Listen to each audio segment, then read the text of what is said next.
Hello there guys, welcome back to Younes Talks Football, welcome back to a brand new video. I hope all of you are doing well today. This is video number 1 of 2. Today, I should be doing 3 videos or maybe even 4. I'm not going to because I'm not going to cover that much. But why? Today is a birthday, a special birthday. Nah, not mine. Mine's coming soon. It's not yet. It's the birthday of Younes Talks Football. Yes, 4 years ago today, this channel was born and we put out the first video, July 20th, 2020. And yeah, crazy. 4 years on, ladies and gentlemen. So happy birthday to the channel. Happy birthday to all of you that are here. Happy birthday to all of us. It's been incredible. 184,000 subscribers later. We're on that road to 200k. We're going to get there pretty soon. I know we will. It's not going to take that long. And it's all down to all of you. So I just want to say thank you very much to every single one of you that has subscribed, viewed, commented, been here throughout, new, old, whoever you are. Thank you very much. It's been a pleasure. And we're still only getting started.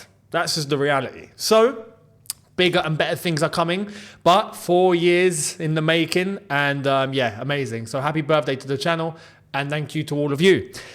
Well, without further ado, let's get cracking. What's the latest? What's happening? Well, let's get into it. As of last night and this morning, we've heard quite a bit, and we've got good news coming out of Napoli, relating to Chelsea, of course. Here's the latest on Romelu Lukaku.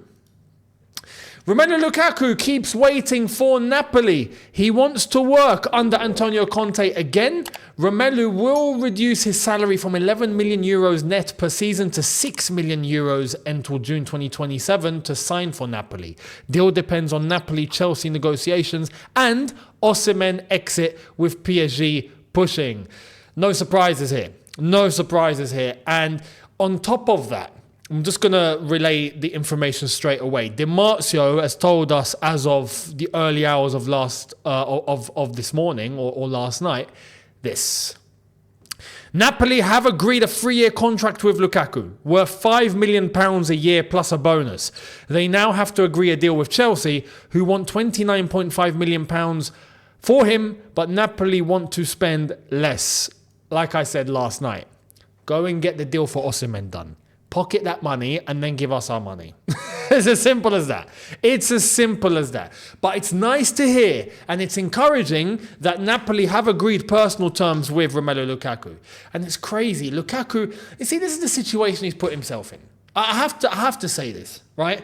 And I hope that means he can reflect and he can fix himself going forward.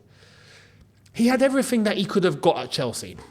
Great salary, £315,000 a week, right? First team football, all of that. Threw it all away to go back to Inter. Went back to Inter. Got less than what he was getting at Chelsea, but enough for him to be happy that he is where he wants to be. And then he threw that all away. Backstabbed them. And now then he resorted to going on loan and getting even less money at Roma. And then now he's looking at Napoli and he's going to get even less money. This is what you've done for yourself, brother. Why? Why? All you had to do was stay loyal.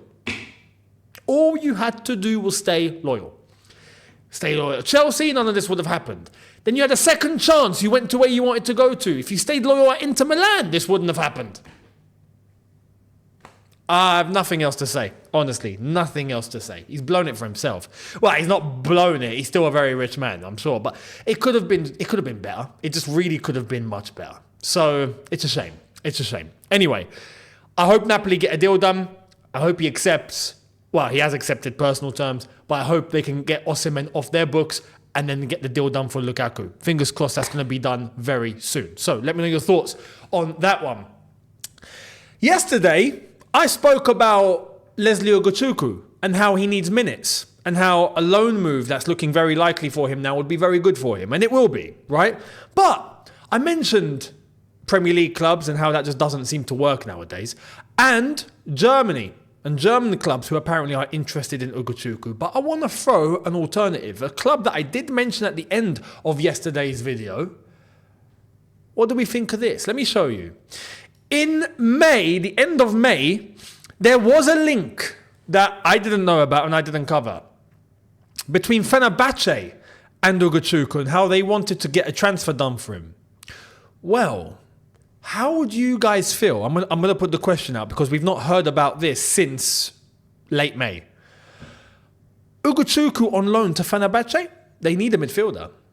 And crazy. They're even linked with Kovacic. Now, that's going to be really hard to do because Man City. But Ugochukwu to Fenerbahce, they've signed St. Maximin. They're about to sign El Nesri as a striker. Ugochukwu on loan, I think that would be fantastic for him. He'd be definitely getting minutes. The one thing about this move is that we know Jose, right? And Jose would be able to teach him the side of the game that would help him in the Premier League going forward if he were to come back and make it at Chelsea. And that's, you know, the dirty, rough side as a DM that you need to have. I think he would be getting that tenfold at Fenerbahce under Jose and in Turkey. The Turkish style of football can be very rough, right? I feel like that would be able to progress him from a boy to a man. And I think that would be very useful. So I think that would be good experience and good minutes for him. Let me know. But we've not heard of this link since. So, I mean, if Fenerbahce come back in, if they do get interested in taking Ugochukwu on loan, I think that would work out pretty well. So let me know your thoughts. Would you happily take Ugochukwu to Fenerbahce on loan? I would. So let's see what happens. Now, news elsewhere, because there will be video number 2 tonight, so make sure you stay tuned for that and we will hear what's happening at Chelsea up until then. By the way, there was another video uploaded on the Chelsea YouTube channel, right, of pre-season training, and it's another great video. I got to say, I'm liking these videos. I'm liking these videos that are coming out of Chelsea. It's very in-depth, very tactical, very... The boys are being put through their paces and they're doing it very well. And Noni Madueke is being focused on a lot, but he seems like he's training very well and he looks like he's enjoying himself. Let's see if that's going to continue into pre-season and then into the new season, hopefully. But I do have a feeling Noni Madueke will be one of the main guys under Maresca. I've just got that feeling. We'll wait and see what's going to happen. But now let's talk about our sister club, Strasbourg. What is happening, Strasbourg? What is happening? You have a new manager, a new coach. What is going on? Who? Well, let's get into it because it's this geezer. Strasbourg are close to appointing Liam Rosignol. That is crazy because I actually think that's a good appointment. I think it is. Rosignol at Hull done a very good job. Remember how he was, and he was, for me, unfairly fired. Unfairly. He done very well. I don't understand why he had to go. It didn't make sense at the time, but he's available. And Strasbourg are not that team that's obviously looking to flip and beat PSG and win Ligue 1. But they are a team that's looking to develop and grow. And I think this is a very wise young appointment for a team like Strasbourg at that level. I think this could work out for them and for him. So for me, I'm happy with this. For Strasbourg, I'm happy with this. And I'd love to hear what Strasbourg feel. I'm going to do some digging and go into the French media and see what Strasbourg fans, the proper, like the ultras, and what they think. It'd be interesting to know. But this is the latest. They're close to appointing good old Liam. So I hope it happens. Let me know your thoughts on that one. And let's shift focus elsewhere because there's big news coming from elsewhere. Arsenal specifically. Here's latest on Arsenal. This is big. Understand Arsenal are now close to reach total agreement with Bologna for Riccardo Calafiori. Positive talks took place behind the scenes with players' agent Alessandro Lucci on it. Arsenal now confident to get it done. Personal terms remain agreed. Deal until June 2029. Now, this would be a good deal for Arsenal regardless, right? Regardless. And there's some people that are underplaying Calafiori and think that he's just a moment in time. He's right now just the hype moment, you know, that he's the one that everyone's talking about, but he'll fizzle out. I think he'll actually do well for Arsenal. Personally, I think he'll do well. I think he's an upgrade on Zinchenko. I think he's an upgrade on what they have at left centre-back. I think right now he'd be pretty good for them. Flexible as well for them to transition between a back 3 and a back 4. But it's not just that. Arsenal are linked with another player here. And unlike Chelsea, I think Arsenal can get this one done, but it remains on Barcelona. Let's get into it. Here it is. If Barcelona can't sign Nico Williams due to financial reasons, then Arsenal are positioning themselves. He is Arsenal's top choice. Arsenal tried very hard to get him before Euro 2024, but Barcelona was his preference. It remains to be seen whether Barcelona can afford this. But let me tell you, if Barcelona can't afford it, Arsenal, I think, can. Just about. Calafiori won't be too much money. People are like, oh, they can't get both. I think they can. Chelsea right now can't get both. Chelsea choose to not get both because of financial ruling, right, within the club. Salary caps, going over certain fees, blah, blah, blah. Arsenal, I don't think I like that. And Arsenal have Champions League football and they're competing for titles and they're doing all of that, right? They don't get themselves over the line. But my theory is that if they were to get Calafiori and they pull off Nico Williams, I'm sorry, at that point, Arsenal are in a position to win the title. And that's just me saying it as it is, right? I know for a fact I'm going to get some Chelsea fans in the comments going, don't big up Arsenal, what are you doing? I'm stating what I feel. It's the truth. Let's not pretend it's not the case. Chelsea need to catch up. Chelsea are the ones that need to really, get it going. That way we can get ourselves back up to that level because we have not been there for a little while. Arsenal, though, are there. And they make a couple of adjustments like this, I think they put themselves in contention. That's just the truth. I'm not going to pretend that's not the case. The worst thing you can do is bury your head in the sand. How about we try and strive and try and get ourselves to that level? The one thing that Arsenal don't do is get it over the line. And that's where people have a, question. But it's Arsenal. They won't ever really win it though, will they? Yeah, maybe they won't. Maybe. But adding Calafiori and not just Calafiori on his own, I don't feel like that makes too big of a difference. It's a difference. But if they get Nico Williams as well, that left-hand side is cooking. So let's see. It remains on Barcelona and whether they can afford it. But keep your eyes on Nico Williams and Arsenal's interest. Keep your eyes on it. Because I feel like Arsenal, if they want, they can get that deal done. And to be honest, they wouldn't need to do any other business. They just wouldn't. Unless maybe they go after a striker and then they're good. After that, I think they've got a good squad. They don't need to do any more. So let's see. Let me know your thoughts down below on that one. Calafiori and Nico Williams to Arsenal. How would you feel they would do if they were to get both? Let me know down below. Now, N'Golo Kante. We spoke about the interest from West Ham. Well, there seems to be an update from Al Ittihad. Here it is. Al Ittihad's stance on N'Golo Kante remains very clear, as revealed yesterday. No intention to sell Kante this summer. Laurent Blanc and the club board are planning with Kante as key part of the project, despite West Ham approach. Laurent Blanc is their manager. I didn't even know. Honestly, I did not even hear about that one. Laurent Blanc is their new gaffer. Well, he's French. So, that works for N'Golo Kante. Listen, like I said yesterday, I feel like Al Ittihad will do their best to keep N'Golo Kante. I feel like it's going to be down to the player. And right now, I think he's actually happy in Saudi. In terms of where he is in his career, the money that he's getting, his faith, the environment he's in. I know for a fact Kante is happy. He's very humble. He's very into his deen, his religion. I do feel like Saudi and what it brings is his perfect bubble, right? Other players, maybe not.